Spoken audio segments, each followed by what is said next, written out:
पहला सवाल इन्होंने किया, कहते हैं अस्सलाम वालेकुम आमिर भाई, उम्मीद है आप ठीक होंगे। जी अल्लाह का शुक्र है जी, ठीक ठाक है। आमिर भाई, कल आप पहले मेरा क्वेश्चन लेना स्ट्रीम में। अच्छा जी, क्या सवाल है आपका जो स्ट्रीम में लेना? जी पहला सवाल है, मुस्तदरक अल हाकिम जो है उसकी एक हदीस है 3840 कि जमीन को फिश की यानी मछली की बैक पर रखा गया है। आप पूरी हदीस देख लें, अहले सुन्नत पाक पर PDF अवेलेबल है। अच्छा जी, पहला सवाल ले लेते हैं। इन्होंने एक हदीस कही और कहा कि उस हदीस में है कि जो दुनिया है, जो जमीन है, उसको मछली की पीठ के ऊपर रखा गया है। सबसे पहले ये समझ लें कि जब आपने किसी भी किताब जिसको हदीस की किताब कहा जाता है, बुखारी है, मुस्लिम है, अलगर्ज इस तरह की ब्ला ब्ला ब्ला सारे कुतुब सित्ता और दूसरी किताबें, तो मुस्तदरक हाकिम जो मुस्तदरक अल सहीहैन है, जिसकी तालीक इमाम ज़हबी ने की है, वो जो किताब है उसमें भी हदीसें मौजूद हैं। मगर ये याद रखें कि जब आप हदीस की किताबों में से कोई रिवायत या कोई हदीस निकालते हैं, उसका मतलब ये नहीं होता कि वो 100% ठीक होगी। ये ज़हन में रख लें, चाहे बुखारी की ही क्यों ना हो। मैं बहुत दफा ये बात कह चुका हूं और मुझसे कई लोग इसमें इख्तलाफ करेंगे, बुखारी की ही क्यों ना हो, क्योंकि मैंने बताया है कि मुकद्दमा इब्न सल्लाह के अंदर जो बड़ा मशहूर है इल्म हदीस और मारफ़ हदीस के हवाले से, उन्होंने लिखा है कि कई शाज और मुअल्लल और वहम से भरी हुई रिवायतें भी बड़ी मुस्तनद और सही किताबों के अंदर भी आपको मिल जाती हैं। इब्न हजर अस्कलानी रहमतुल्लाह अलैह का फतहुल बारी का हवाला मैंने अपनी एक वीडियो कंपाइलेशन ऑफ कुरान में दिया था, जिसमें मैंने बताया था कि जो वाक़या है कुरान जमा करने का, उसमें दो वाक़यात को गड़मड़ कर दिया है रावियों ने, यानी हुज़ैफा बिन यमान वाले वाक़े को और ज़ैद बिन साबित अंसारी के वाक़े को और आखिरी दो आयतें मिलने के वाक़े को गड़मड़ किया है। तो वहम हो गया है बाज़ टुकड़ों के अंदर, तो शक हुआ है कि ये वो वाक़या था या ये वाक़या था। ठीक है, ये बयान करने का मकसद उसूली तौर पर ये है कि सबसे पहले ये ज़हन में रखें कि जितनी भी अहादीस हैं उनके बारे में जब तक तहकीक नहीं होगी हम हतमी फैसला नहीं कर सकते। यानी ये मेरा क्यों मैं बयान कर रहा हूँ कि हमारे जितने लोग मुल्हिदीन को सुनते हैं और एक्स मुस्लिम्स जो आजकल के चपड़ गंजू निकले हैं जी, जो पैदाइशी प्रोफेसर हैं, तो इन पैदाइशी प्रोफेसरों को सुनने के बाद आपने ये नहीं कहना शुरू कर देना कि चूंकि इन्होंने हदीस बयान कर दी है और हदीस की किताब में आ गई है तो जनाब आंखें बंद करके उसको ठीक माने। उसकी तहकीक करेंगे, उसको देखेंगे वो है क्या। तो पहले आए उस हदीस को देखते हैं जिसको ये हदीस कह रहे हैं और सामने रख रहे हैं। ये आपके सामने मुस्तदरक हाकिम की वही हदीस है 3840 तर्जुमे के साथ मैंने रखी है। अब हकीकत ये है कि हदीस की डेफिनेशन के ऊपर जो उर्फ में हदीस की डेफिनेशन है, ये चीज पूरी नहीं उतरती। अली अदर भाई तवज्जो करनी है आपने, दूसरे लोग भी। मैंने हाईलाइट किया है पेज नंबर जहां 559 नजर आ रहा है, उसके नीचे इब्ने अब्बास रजी अल्लाह अन्हुमा को।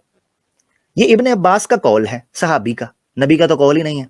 तो पहली बात ये समझें कि जरूरी नहीं कि नंबरिंग के साथ कोई रिवायत हदीसों की किताबों में आ गई है दैट मीन्स कि वो नबी का कौल है। ये जरूरी नहीं, ये सहाबी का कौल है। सहाबी का कौल गलत भी हो सकता है, खास तौर पर जब वो तफसीर कर रहा है बगैर किसी मरफू रिवायत के या नबी पाक सल्लल्लाहु अलैहि वसल्लम के बताए बगैर वो अपनी तफसीर कर रहा है। तो दोस्तों सबसे पहले ये समझें कि ये अब्दुल्ला इब्ने अब्बास का कौल है, और अब्दुल्ला इब्ने अब्बास का कौल भी ऐसी चीज के बारे में है जिसका ताल्लुक आलम गैब के साथ है। यानी सबसे पहले किस चीज को तख्लीक किया गया, ये कौन बताएगा? सबसे बेहतर बताने वाला कौन है इंसानों में? नबी। नबी के अलावा कोई भी ये बात बता ही नहीं सकता। अब नबी ने तो ये बात बताई नहीं है, तो नंबर एक इस रिवायत को डील करने का तरीका ये है कि ये रिवायत इब्ने अब्बास का असर है, उसका कौल है, सहाबी का, नबी का कौल नहीं है। अगर ये नबी का कौल होता तो हम फिर इसको उस तरीके से डील करते कि हाँ अब ये बात वही के मुताबिक है, तो अब हमें शक पड़ गया है कि क्या नबी पाक सल्लल्लाहु अलैहि वसल्लम ये बात कर सकते हैं कि मछली जो है उसकी पीठ के ऊपर दुनिया रखी हुई है। तो एक गलतफहमी ये दूर कर लें कि ये इब्ने अब्बास का कौल है, नबी का नहीं, नंबर एक। दूसरी चीज आपने जो यहां नोट करनी है वो ये चीज है कि यहां लफ्ज इस्तेमाल हुआ है नून, सुम्मा खलकन नून। फिर नून को तख्लीक किया, पहले कलम को तख्लीक किया, उसके बाद कलम ने ये चीजें क्रिएट की, और फिर लफ्ज आया है सुम्मा खलकन नून फबुसितल अर्दु अलैहि, फिर उसके बाद नून को तख्लीक किया। अब नून का आमतौर पर एक माना अरबी जुबान के अंदर मछली होता है, जो कि मुतरजम ने यहां मछली कर दिया है, और आमतौर पर मुतरजमीन ने यही तर्जमा किया है। कुरान में कुछ हुरूफ इस्तेमाल हुए हैं जिनको आमतौर पर कहा जाता है हरूफ, बड़ी तवज्जो सुनिए ये बात, हुरूफ मुक़त्तआत। हकीकत में उनको आयातुल मुक़त्तआत कहना चाहिए क्योंकि वो पूरी पूरी आयतें हैं। हुरूफ मुक़त्तआत भी कह सकते हैं। मुक़त्तआत का मतलब होता है टूटे हुए, ब्रोकन, टूटे हुए, मुक़त्ता। तो ब्रोकन वर्ड्स या हुरूफ मुक़त्तआत है वहां पर। इसके बारे में जमहूर का अहलुस सुन्ना का ये मौक़िफ़ समझ लें कि इनकी हकीकी तावील, हकीकी माना नबी पाक सल्लल्लाहु अलैहि वसल्लम और अल्लाह के अलावा किसी को भी पता नहीं है। उसकी वजह यह है कि ये हुरूफ मुक़त्तात के जरिए कुछ सीक्रेट सिग्नल्स और कोड वर्ड्स भेजे गए थे नबी पाक सल्लल्लाहु अलैहि वसल्लम के लिए, जो उनके अलावा किसी को नहीं पता। और ये कोई बईद चीज नहीं है, क्योंकि अक्सर मुल्हिदीन और ईसाई मिशनरीज और कई हिंदू भी स्वामी दयानंद साहब जैसे सत्यारत प्रकाश के अंदर हुरूफ मुक़त्तात पर यह एतराज करते हैं कि ऐसे हुरूफ कुरान के अंदर डाल दिए कि जिसके माना ही नहीं पता, और उम्मत को उससे क्या फायदा। तो दो चीजों में फर्क समझ लें, एक है क्या इनका माना पता ही नहीं है या माना है ही नहीं है, तो ये बात गलत है। नबी पाक सल्लल्लाहु अलैहि वसल्लम को इनके माना पता थे और उन्हीं को पता होने चाहिए थे, क्योंकि ये कोड वर्ड उनके लिए है। और नंबर दो कि क्या इनके माना दूसरों को पता होना जरूरी थे? जरूरी नहीं थे। उसकी वजह यह है कि अगर ये एतराज होता कि हुरूफ मुक़त्तात के माना किसी और को नहीं पता, और अगर ना पता होने से कुरान में नुक्स निकलता होता, तो मुशरिकीन मक्का से सबसे पहले कौन एतराज कर सकता था? उनको तो ज्यादा शोर डालना चाहिए था कि देखो ये कहता है कि एक ऐसी किताब नाजिल हुई है जनाब जिसमें हर मसले का हल है, ये तो हुरूफ मुक़त्तात इसमें आ गए हैं। इसका मतलब ये है कि मुशरिकीन मक्का को भी पता था कि हुरूफ मुक़त्तात का मतलब क्या है, ये कोड वर्ड्स हैं, इसलिए कभी किसी ने एतराज नहीं किया। कोई रिवायत आप नहीं दिखा सकते कि जिसमें मुशरिकीन मक्का ने, अरब जो इन कोड वर्ड्स को, इस स्लैंग को समझते थे।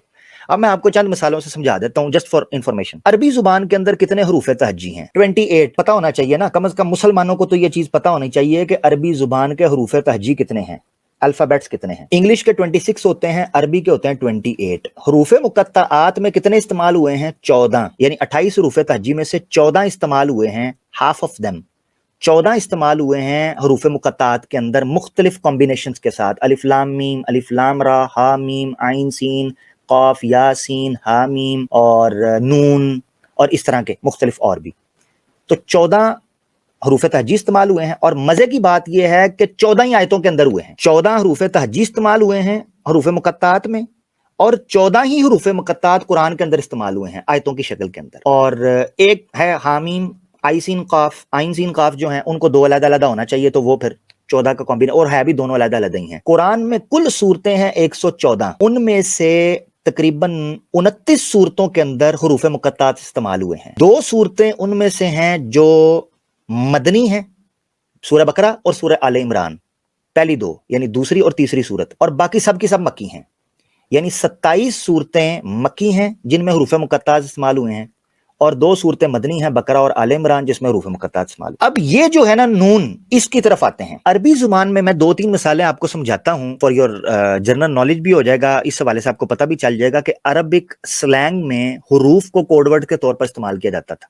उसके बाद मैं नून के ऊपर आऊंगा, क्योंकि ये खलकन नून आपको उसके बगैर समझ नहीं आ सकता, बैकग्राउंड के बगैर। अरबी जुबान में इतनी फ्लेक्सिबिलिटी थी कि कई दफा पूरे पूरे जुमले के लिए, पूरे पूरे कलमे के लिए एक हरफ लिख लिया जाता था। मुगनिल लबीब की शरह है, आपको मिल जाएगी पीडीएफ के अंदर भी। मुगनिल लबीब अदब की और अरबिक लिटरेचर की बहुत क्लासिकल लेवल की किताब समझी जाती है। मुगनिल लबीब की पहली जिल्द के अंदर ही यह वाकया आपको मिलता है। उन्होंने शेर लिखा हुआ है कि अला तफअलूना इल्ला फा इस्तेमाल हुआ है। अब फा हरफ इस्तेमाल हुआ है, पूरा जुमला नहीं।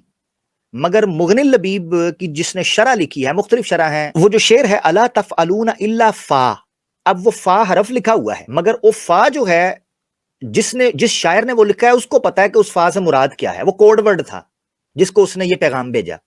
इसका एक बड़ी मजे की मिसाल है, एक अरबी के बड़े जबरदस्त शायर गुजरे हैं प्री इस्लामिक, और अरबिक लिटरेचर में जो क्लासिक पोइट्री थी उसमें 7 के करीब बड़े मुअल्लकात माने जाते हैं, जिनको कहते हैं सबल मुअल्लकात। जो बड़े बड़े अरब के शायर थे जिनके लिटरेचर ने सबको आजिज कर दिया था, उन बड़े बड़े 7 कतबों को खाना काबा के साथ टांगा हुआ था। उनमें से एक कतबा जिस बंदे ने लिखा था उसका नाम था तरफतुब्नुल अब्द। वो बनु बकरी का, यानी बकरी एक कबीला था अल बिकरी, उसका वो रहने वाला था, तरफा बिन अल अब्द। तो तरफा बिन अब्द जो है वो एक दफा जा रहा था पहाड़ी के ऊपर, तो उसके पीछे चचा थे। तो चचा ने उसको आवाज मारी। अब मजे की बात आप सुनिएगा जरा, अरबिक स्लैंग में सुनिएगा कि वो चचा आवाज कैसे मारते हैं। चचा उसको पीछे से कहता है ता किफ, ता तोए और आगे काफ। अब इसका मतलब क्या है?